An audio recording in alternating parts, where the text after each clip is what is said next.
Alright, on today's little adventure, we're going to tighten up the wheel bearing. For some reason, this wheel bearing has gotten a little loose over time. I don't know if it'll show up or not. But if I wasn't jiggling the camera, you'd be able to see. This one's loose. So we're going to jack her up, put her on jack stands, and find out what's going on.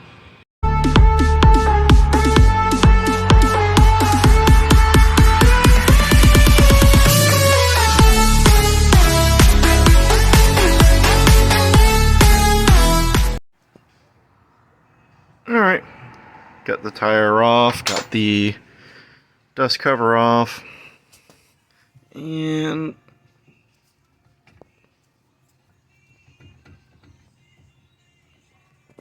let's see if I can stable myself here.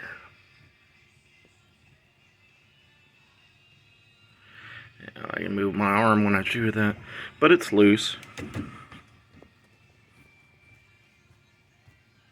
So what we're going to do, on the later styles, they have an Allen wrench to tighten the nut, and then you can spin the nut. Early model Volkswagens had double jam nuts, and they do sell this style, which is better. Most of them are aluminum. You can find off-road ones that are chromoly steel, though I'd rather use the chromoly on them than the aluminum. So anyways, what we're going to do is tighten it down, seat the bearings in it, and then loosen it up a little bit so it spins freely. Apparently this one's just a little loose.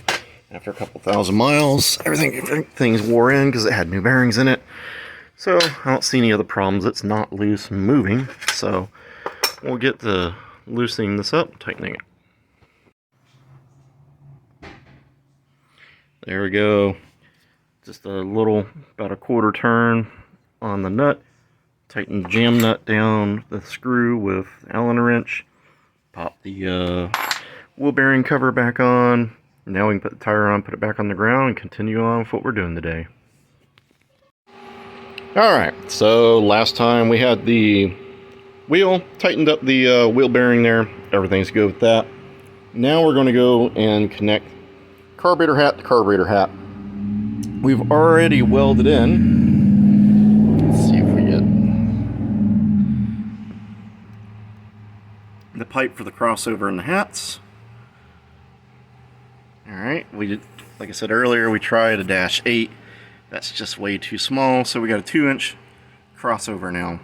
To equalize the pressure between the carburetors, we started out with a rubber radiator hose just to, test the idea in theory, and it worked. So now we're going to duplicate it, hopefully better looking in aluminium for you guys over in Europe. So 3-foot piece, Amazon, 60-something thousandths thick. Should be well enough for this.